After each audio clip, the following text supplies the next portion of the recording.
Existen 7 pecados capitales, y todos podemos ser tentados por ellos. Son pecados mortales y tienen graves consecuencias en nuestra vida espiritual. Lujuria, envidia, gula, pereza, avaricia, ira y soberbia. Según la teología cristiana, para cometer uno de estos pecados mortales no hace falta más que desearlo. Las Escrituras dicen que el pecado se paga con la muerte. Detrás de cada uno de estos pecados hay una historia oculta que explica por qué llegaron a ser mortales. Los 7 pecados capitales han tenido una enorme repercusión en la historia, en la sociedad y en nuestras almas. No se pueden transgredir las leyes de Dios sin pagar un alto precio.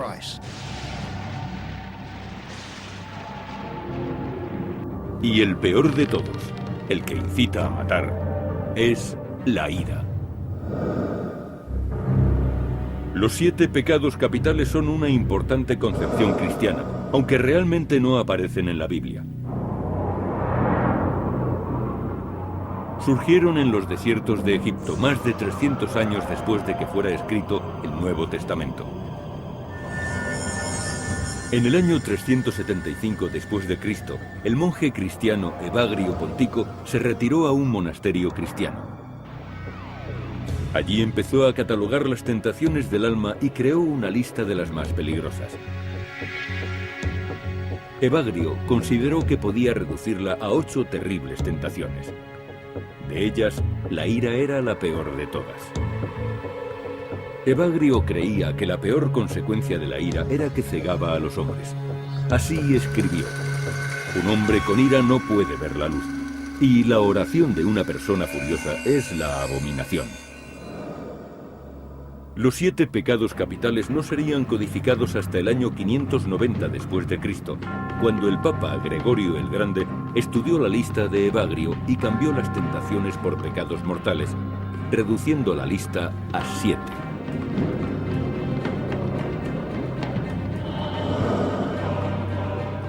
Para el Papa Gregorio, la ira no solo era pecado, sino que además era muy perjudicial para el alma.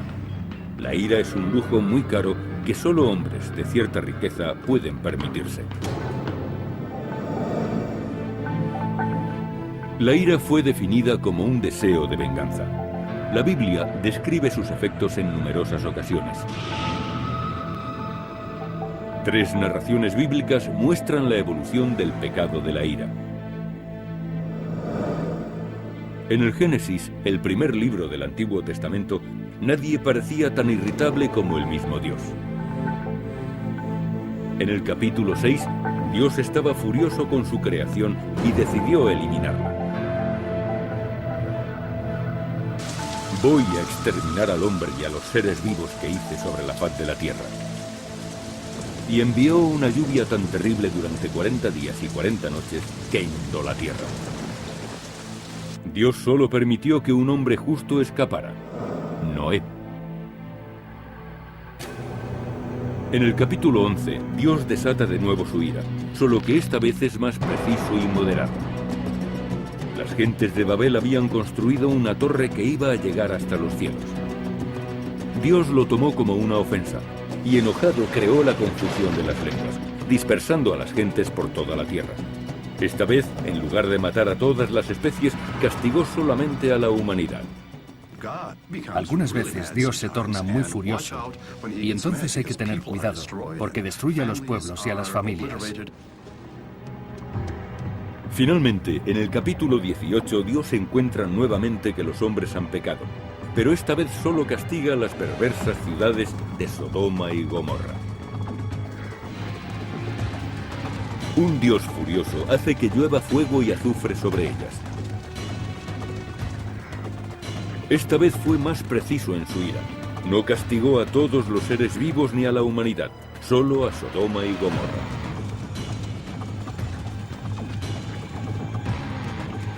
De acuerdo con los teólogos, existe un mensaje en la ira de Dios. La ira de Dios muestra su gran preocupación por la manera de vivir de los hombres Lo mismo que cuando los padres se enfadan porque sus hijos hacen algo mal. Esas narraciones tratan de la manera en que vivimos. Sirven para controlar a la gente, encaminándole en cierto modo hacia actividades adecuadas y explicando los hechos buenos o malos que suceden a nuestro alrededor. El Antiguo Testamento está lleno de relatos sobre la brutalidad y atrocidades humanas. En el Génesis encontramos el asesinato de Abel a manos de Caín y la agresión del rey Saúl contra David en el libro de Samuel. Estas historias no fueron escritas para los débiles de corazón, sino que son ejemplos de las mortales consecuencias de la ira. En el Éxodo, el segundo libro de la Biblia, aparecen los 10 mandamientos dando un giro importante a la forma de entender el pecado. La gran innovación de los 10 mandamientos y lo que distingue de las culturas paganas que abundan en la Biblia es que Dios se ocupa de los hombres. En las culturas paganas, Dios solo se ocupa de sí mismo. En el judaísmo y posteriormente en el cristianismo, Dios se relaciona consigo mismo a través de los hombres. El pecado es una falta contra Dios, tanto si está dirigido contra Él mismo o contra los hombres. El quinto mandamiento dice: no matarás. Los padres cristianos consideran que es un claro mensaje de las graves consecuencias de la ira. Irónicamente, el portador de los 10 mandamientos, Moisés, es un hombre muy irritable. En el Éxodo, Moisés vio cómo un egipcio maltrataba a un esclavo hebreo y en un ataque de rabia mató al egipcio. Más adelante, en el monte Sinaí, Moisés regresó con las 2 tablas de la ley y encontró a los judíos adorando a un becerro de oro. Furioso, rompió las tablas de piedra al pie de la montaña. Es un tipo de ira en la que si pierdes el control puede haber consecuencias muy perjudiciales. En aquella ocasión, rompió las tablas de la ley y tuvieron que ser sustituidas. Pero en ambos casos, Dios no castigó a Moisés, sino que aprovechó su ira para mostrarle los peligros del pecado. Lo interesante de este relato es que Moisés estaba muy furioso, que es un sentimiento que forma parte de la naturaleza humana. Todos nos enfurecemos a veces y negarlo u ocultarlo no es saludable ni realista. De esta forma entendemos que la ira de Moisés era perfectamente humana. La visión de la ira en el Antiguo Testamento refleja la tradición cultural judía. En la Biblia, la ira conduce al pecado. Así que cuando la ira conduce a la crueldad o a la violencia, entonces es un pecado. Si la ira no es más que una emoción sentida por un individuo y no tiene consecuencias, es dolorosa y peligrosa, pero no es pecado. El pecado de la ira adquiere una nueva vertiente en los evangelios. Una de las primeras narraciones del Evangelio de San Mateo trata de las terribles consecuencias de la ira de Herodes. Allí se relata el nacimiento de Jesús. Herodes, rey de Judea, había oído hablar de una profecía sobre el nacimiento de un nuevo rey de los judíos. La posibilidad de que este rey ocupara su trono le hizo ponerse furioso. Herodes estaba muy furioso porque temía que cuando naciera el nuevo rey de los judíos le arrebatara el poder. Como no pudo encontrarlo, montó en cólera y decretó la matanza de los recién nacidos. Y de esta manera eliminar al futuro pretendiente al trono. El relato es conocido como la matanza de los santos inocentes. El Evangelio dice que Herodes mandó degollar a todos los niños menores de 2 años de Belén y de la costa. Jesús sobrevivió porque su familia había huido a Egipto. Por supuesto, para nosotros, cualquier historia sobre matanzas de niños es algo terrible e imperdonable. Al mismo tiempo, emergió un nuevo concepto del pecado y de sus orígenes en la tradición judeo-cristiana. ¿Qué podría haber causado que alguien cometiera la crueldad de degollar inocentes?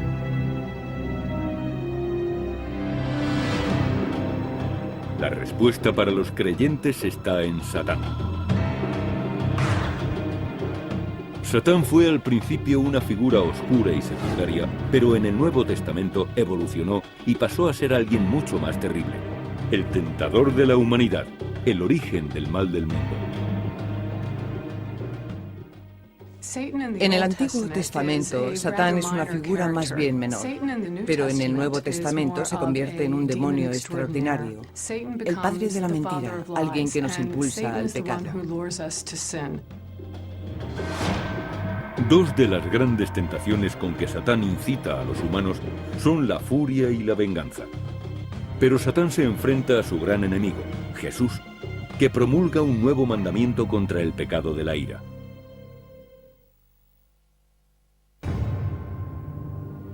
Se cree que los 7 pecados capitales son la antesala del infierno, y el más violento y sangriento de todos ellos es la ira.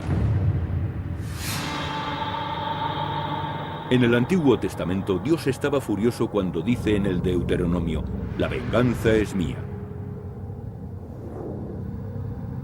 En el Nuevo Testamento, la figura de Satán emerge como una encarnación demoníaca del pecado, especialmente el de la ira. El contrapunto a la furia de Satán es Jesús, que adopta un enfoque radicalmente distinto hacia la ira. Jesús se preocupó por reforzar el contenido de los 10 mandamientos. Hacia el año 30 después de Cristo, en el Sermón de la Montaña, Jesús anima a sus seguidores a poner la otra mejilla. Un consejo sorprendente, especialmente para la sociedad judía, objeto de la brutal ocupación de Roma.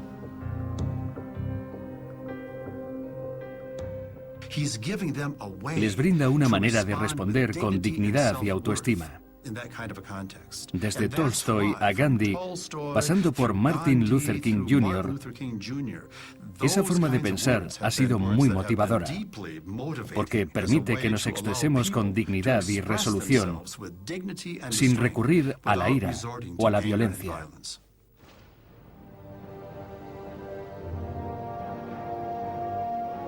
Jesús renunció a caer en el pecado de la ira a pesar de que fue torturado y crucificado por los romanos. La ira de Dios había evolucionado hasta llegar al extremo contrario. Jesús, en lugar de recurrir a la venganza, aprovecha su último aliento para decir, «Padre, perdónalos porque no saben lo que hacen». Es una buena oportunidad para reflexionar sobre una persona inocente que padece el tormento de la cruz. Son palabras increíbles que nos animan a superar la venganza y la ira. La condena de la ira no es exclusiva de la cristiandad. Todas las religiones señalan la ira como un grave pecado, aunque cada una lo hace con su particular perspectiva. El rabinismo dice de la ira que se asemeja a una olla hirviendo. En cuanto empieza a derramarse el agua, no se sabe qué ocurrirá o quién se quemará. El Islam considera que la ira es un pecado grave.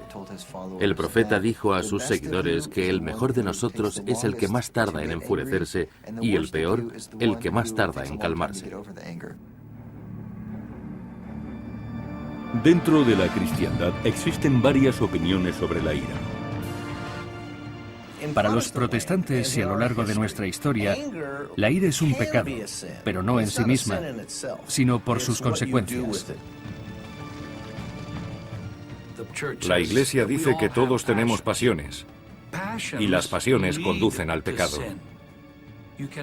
No se puede suprimir la pasión, sino que debe ser purificada, reconducida y transformada.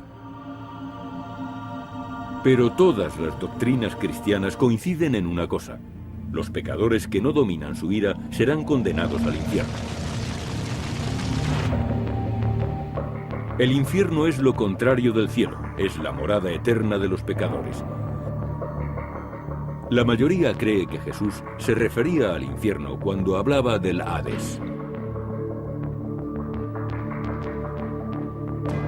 Pero en el Nuevo Testamento, Jesús se refería al lugar donde van los condenados con la palabra Gehenna. Gehenna era un vertedero a las afueras de Jerusalén donde se quemaba la basura. Jesús lo utilizó como símbolo de lo que le aguardaba a los pecadores.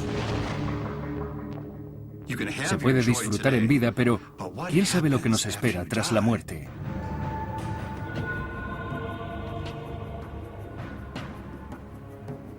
El infierno era donde se castigaba a los condenados. Las distintas religiones definieron y explicaron a su manera el cometido del infierno. Según el protestantismo, no es que Dios se dedique a quemar a la gente porque está furioso. Es algo mucho peor. Es la propia gente la que va al infierno para toda la eternidad. La Iglesia Ortodoxa adopta un enfoque filosófico. La Iglesia Oriental afirma que Dios no manda a nadie al infierno, sino que van a él los que se condenan por sí mismos. Una de las grandes enseñanzas de la Iglesia Oriental es el perdón eterno, la gracia y la justicia de Dios. En el Islam, el infierno no es un destino para siempre, sino un lugar de aprendizaje. El Corán describe el fuego eterno como algo ingrato, pero existe un elemento psicológico también. Tenemos la oportunidad de redimir allí nuestras faltas y mejorar nuestro carácter. Por malo que pueda ser el infierno, cuando nos hayamos purgado entraremos en el cielo. Quizá la descripción más impresionante del infierno fue la del autor italiano Dante Alighieri en el año 1320 después de Cristo. La forma en que representó a los condenados captaría la atención del mundo cristiano. En la Divina Comedia, Dante relató un viaje en el que descendía a los 9 niveles del infierno. Algunas de sus descripciones del infierno son tan impactantes que atraparon al público durante años. El viaje de Dante es terrorífico. Clasifica a los condenados según su pecado. En cada caso, el castigo se ajusta al crimen.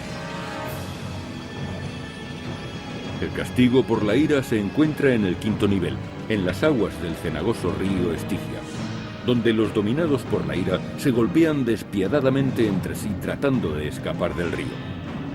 Dante describe sus rabiosos intentos por destruir a los demás.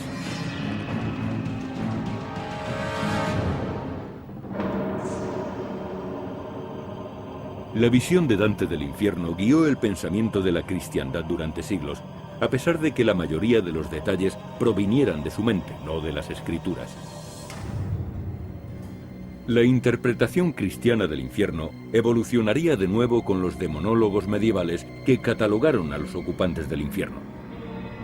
En 1598 después de Cristo, el obispo alemán y cazador de brujas Peter Binsfeld recopiló una detallada jerarquía de los demonios. Creía que cada uno de los 7 pecados capitales estaba asociado a un demonio particular. Binsfeld afirmó que el demoníaco príncipe del pecado de la ira era Amón. Probablemente el nombre provenía del dios Sol de los egipcios, adorado en tiempos en las pirámides alrededor del año 1550 a.C. Binsfeld describió al demonio de la ira como un monstruo que escupía fuego, con pico de cuervo y cola de serpiente. Tentaba a los hombres con el poder y los destruía con su propia ira. Peter Binsfeld creyó que existía otra entidad demoníaca que también controlaba la ira. Y esta no era ninguna otra que el poderoso rey del infierno, Satán. La ira está íntimamente relacionada con Satán. La ira mal llevada puede conducir a la violencia y al asesinato. Probablemente es la emoción más fuerte. Por eso no sorprende que esté relacionada con Satán, porque de todos los demonios es el más poderoso. Durante siglos el miedo a Satán y al fuego eterno formaron parte principal de la manera de entender el pecado. Pero actualmente muchos creen que aquellos antiguos temores de ir al infierno importan muy poco. Sabemos algo más sobre la naturaleza del universo, lo que hay arriba y lo que hay abajo. Pero los hay que creen que la ira ha conducido a un concepto mucho más diabólico: la guerra, que es la representación del infierno en la vida real.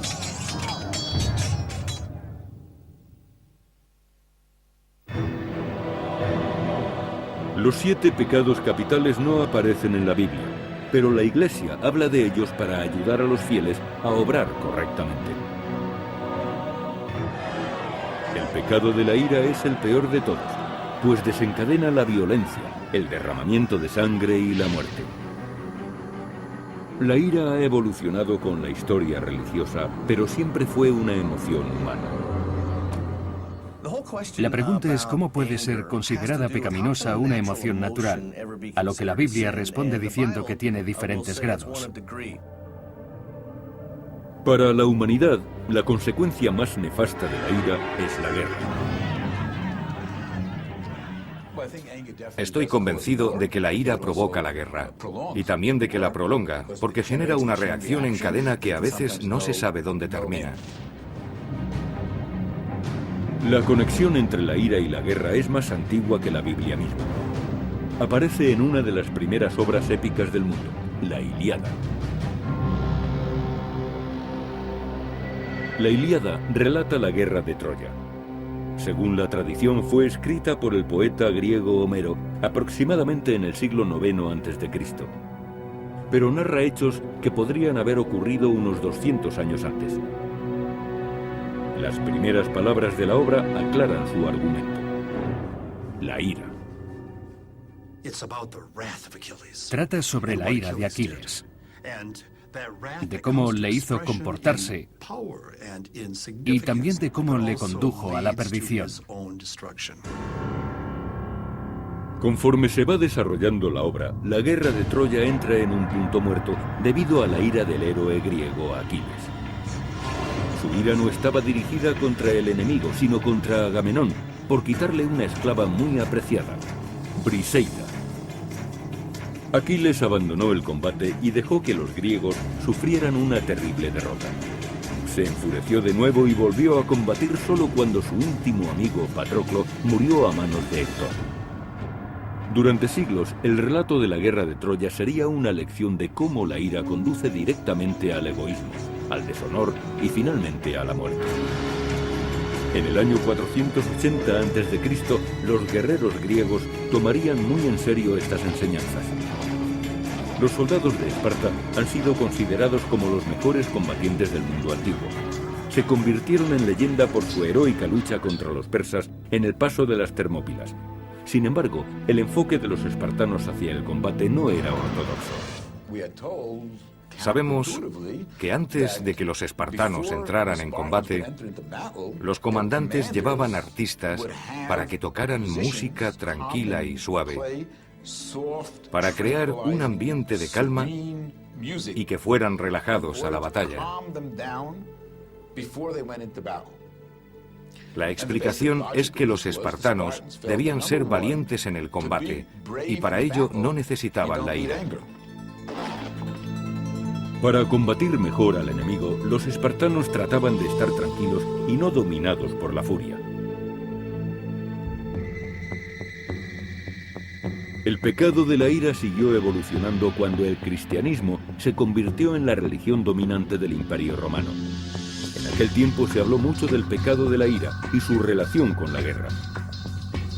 Algunos creían que la guerra solo estaba justificada si era para proteger a los inocentes. Otros decían que si la ira acababa en guerra, se vulneraba la ley divina. Pero en la Biblia no aparece ningún mensaje claro acerca de esto. Al contrario, la historia abunda en ejemplos de guerras terribles que se iniciaron debido a fuertes discrepancias religiosas. A la gente nunca le ha faltado una justificación para matar. Si son personas religiosas, usan una excusa religiosa. Y si son nacionalistas, emplean una justificación nacionalista. En la actualidad, el punto de vista sobre la ira es similar al de los espartanos. William Baudet, sargento primero de los Marines, participó en 3 turnos de combate. Cuando nos preparamos para el combate no hablamos del enemigo para excitarnos como si se tratara de un partido de fútbol. Ni siquiera nos preocupa el enemigo. Solo me preocupo de mis marines. Si estamos bien preparados, no importa contra quién luchemos, no es necesario considerar infrahumano al enemigo.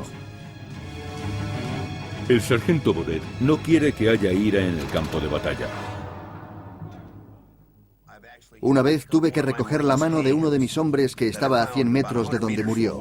¿Me puse furioso? Claro que me puse furioso. Pero tuve que centrarme en otra cosa. Me dije que eso era agua pasada y que ahora debía cumplir con mi obligación. Si dejamos que las emociones nos dominen en combate, somos hombres muertos. Para que la ira no influya en el combate, los reclutas de los marines son continuamente sometidos a una tensión muy fuerte, empezando desde el primer día. De esta manera aprenden a dominar sus emociones. Sinceramente, siempre que he entrado en combate, no he visto perder el control a ningún marine de los Estados Unidos. Nunca he visto algo así. Baudet cree que al controlar la ira, sus soldados llevan ventaja respecto a las tropas no entrenadas. He visto cómo los insurgentes perdían los nervios y se ponían a correr a campo abierto. Disparaban, estaban furiosos y creían que se iban a convertir en héroes, pero no es así. Acababan muertos. Los hombres han discutido durante miles de años si matar en el campo de batalla es una manifestación de ira. Para Baudet, esa no es la cuestión. Cada vez que entro en combate, creo que lo hago con la razón a mi lado. Puede que alguien crea que eso es asesinato, pero no lo es. De acuerdo con los estudiosos de la religión, ahí falta un elemento clave. Lo que hace que los soldados no sean asesinos es su falta de animadversión hacia el enemigo. No ganan nada matándolos. El asesinato se comete cuando se odia a alguien o se le quiere robar y por eso se le mata. El pecado de la ira puede no tener mucho que ver con la justificación de una guerra. Pero ¿qué ocurre cuando surge la ira y desemboca en un homicidio? Aunque parezca extraño, los letrados y los neurólogos están de acuerdo en que a veces el asesinato es explicable.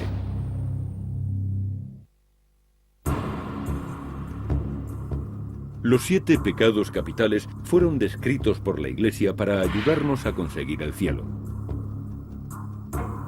El peor de todos estos pecados, el que acaba con más frecuencia en derramamiento de sangre, es el pecado de la ira.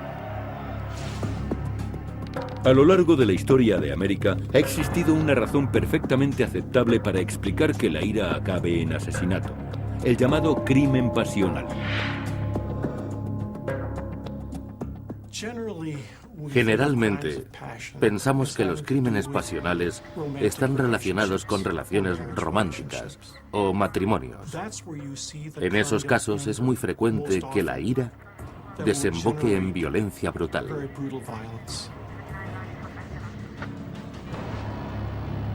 Fue en Washington, en 1859, cuando el crimen pasional apareció públicamente por primera vez. Fue de la mano del rico y respetado congresista Daniel Sickles. Descubrió que su mujer mantenía relaciones con Philip Barton Kay, hijo de Francis Scott Kay. Estaba tan furioso que cogió sus pistolas y fue a matarlo.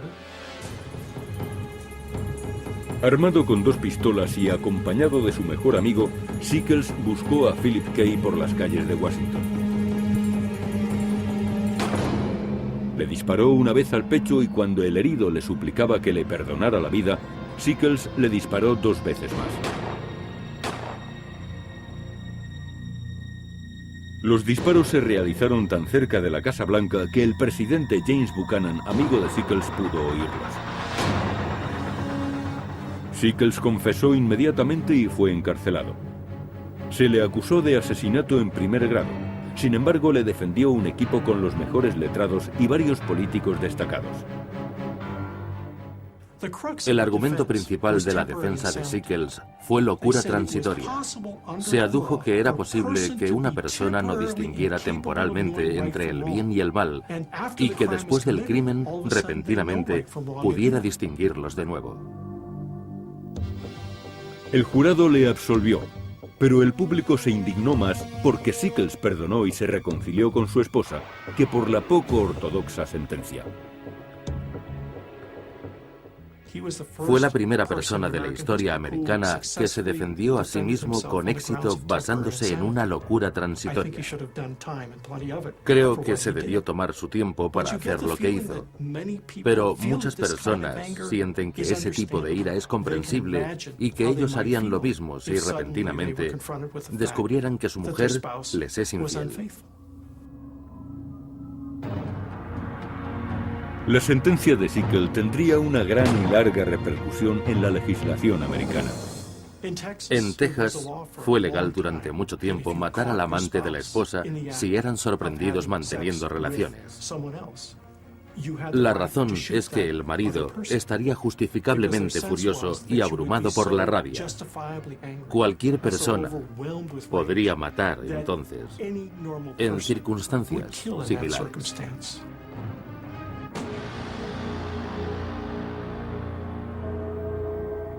Algunos creen que la locura transitoria no es más que un truco astuto, una laguna jurídica para el momento en que se sucumbe a la ira. En la actualidad, los científicos están empezando a examinar el origen de la ira. El cerebro recibe mucha información, tanto del interior del cuerpo como del exterior. Dentro del cerebro se encuentra la amígdala, que filtra toda esa información y se formula una pregunta. ¿Es esto una amenaza? ¿Algo por lo que me tenga que preocupar?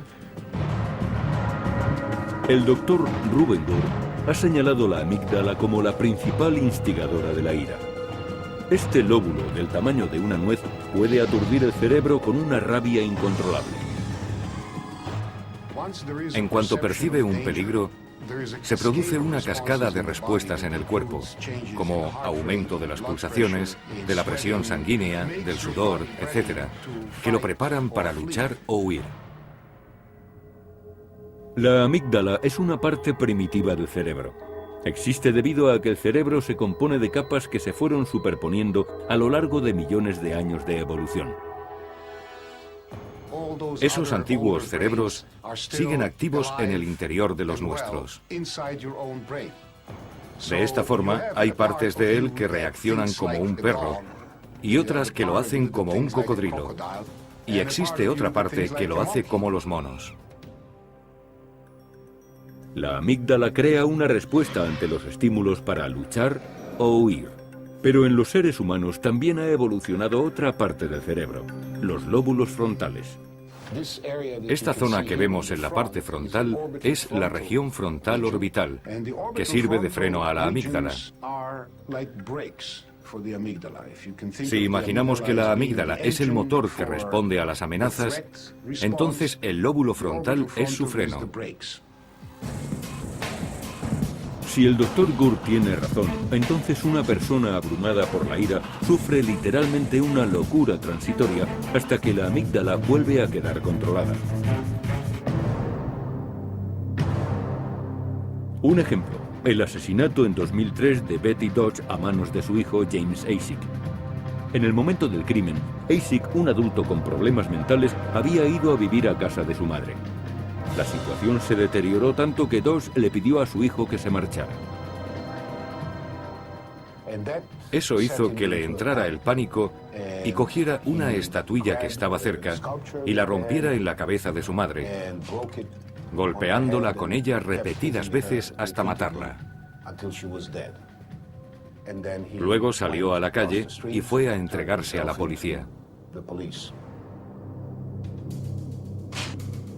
Durante el juicio se solicitó la ayuda del Dr. Gurt para evaluar la capacidad mental de Acek. Hizo un neuroescan completo de su cerebro y encontró que le faltaba del 30 al 40% del tejido de la región orbital frontal. Cuando la amígdala decía que estaba en peligro y que debía atacar, no disponía del tejido suficiente en la región frontal para detenerlo. Existen mejores formas de enfrentarse a una situación que atacando a lo que alguien pueda creer que es el origen del miedo. El jurado estuvo de acuerdo con el testimonio del Dr. Gore y declaró que James Isaac era inocente debido a su falta de cordura. Fue internado en un hospital psiquiátrico porque algunos adujeron que James Isaac era incapaz de controlar su ira. El órgano que controla nuestro comportamiento es el cerebro, y el suyo estaba dañado. Pero para cuando la persona furiosa se encuentre en prisión o en un hospital psiquiátrico, el daño ya está hecho. ¿Hay forma de tratar la ira humana antes de que llegue al punto crítico?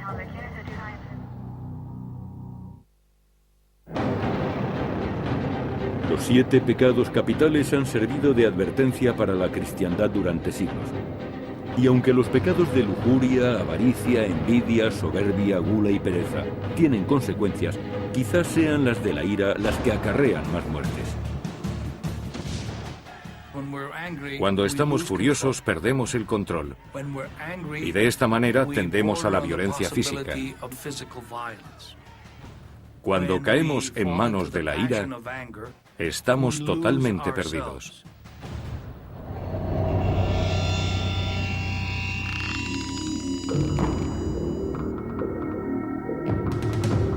Pero irónicamente, parte de la tentación de caer en la ira es que produce placer. Puede hacer que la gente sienta euforia, especialmente los hombres. Muchas veces es bueno sentirse furioso. A pesar de los siglos transcurridos tratando de controlar la ira, hoy en día aparece por todas partes. Me gustaría creer que la fe puede detener la violencia y ayudarnos a contener la ira. Pero Estados Unidos, que tiene el mayor índice del mundo desarrollado de asistencia a la iglesia y de personas religiosas, tiene el índice más alto de asesinatos.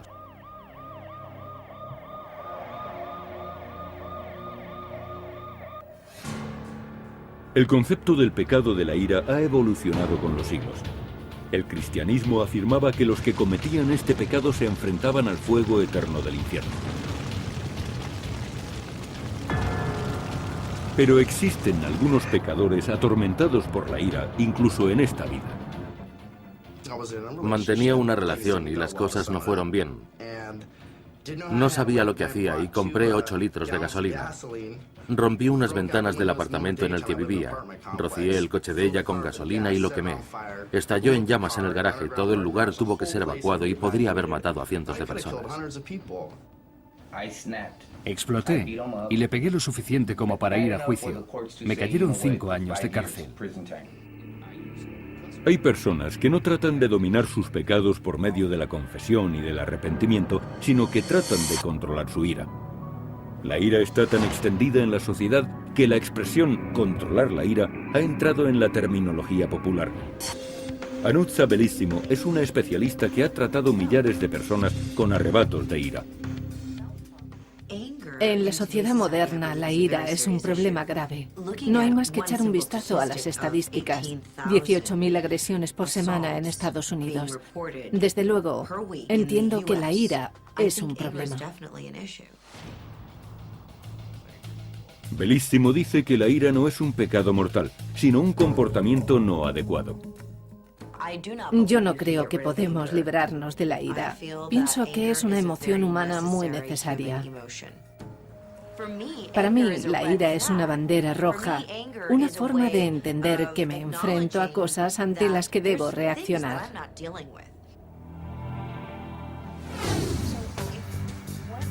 Los expertos dicen que la clave para superar la ira tiene poco que ver con controlar la rabia, y bastante más con las relaciones personales.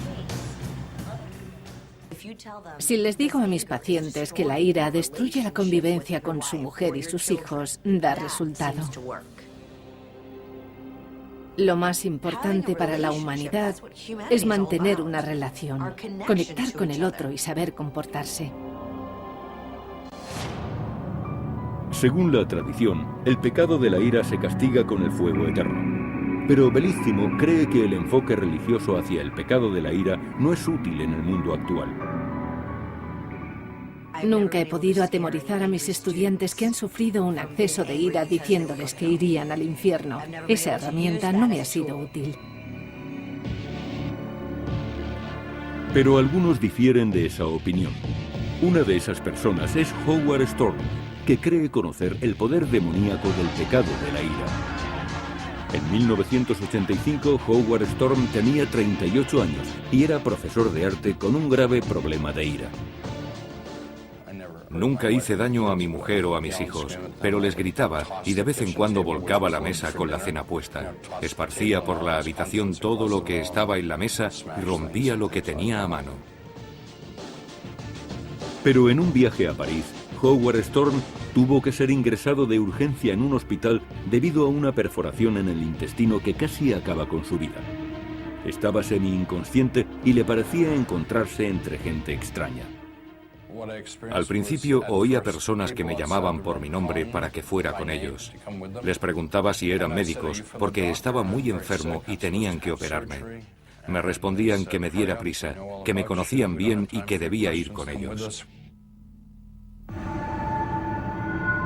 Semi-inconsciente, Storm soñó que iba por un pasillo muy largo.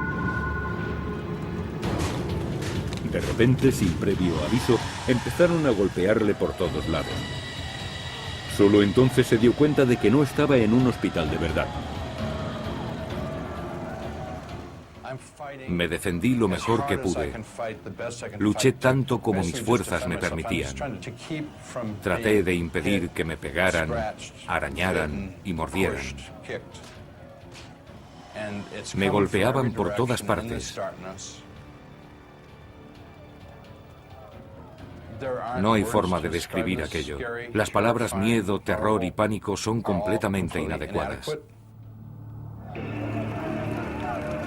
En un momento dado, Storm, ateo desde siempre, hizo algo que no se le habría ocurrido nunca. Se puso a rezar. Y entonces apareció un rayo de luz que le liberó de sus atacantes. Y se volvió a encontrar en la cama del hospital consciente de nuevo. Howard Storm cree que solo hay una explicación para su experiencia. Creo que lo que me pasó es que tuve la oportunidad de sentir lo que era el infierno. Tan pronto como se hubo recuperado, Storm cambió su antigua forma de enfrentarse a la ira.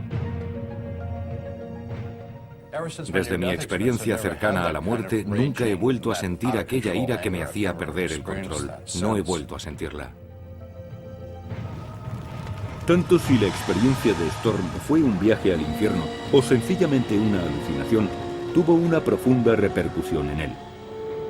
Transformó su forma de comportarse con su mujer y familia y cambió sus emociones. Storm dice que su dantesca experiencia le recuerda a la ira medieval y que puede ser beneficiosa para otros. Una de las cosas que me obliga a ser totalmente sincero es que no quiero que nadie vaya al infierno. Dios me ha mandado que impida que la gente vaya allí. El pecado de la ira ha evolucionado a lo largo de milenios, desde la ira de un Dios justo en el Génesis hasta el perdón de Jesús en los Evangelios. Desde los castigos infernales imaginados por Dante a los procesos judiciales que tratan de controlar este pecado. ¿Es la ira el más grave de los 7 pecados capitales? La respuesta puede no tener importancia, pues a fin de cuentas todos hemos de ser juzgados, algunos por nuestros pares, otros por alguien superior. Y para los que sufren el tormento de la ira, puede que este pecado sea suficiente para hacer que padezcan el infierno en la tierra.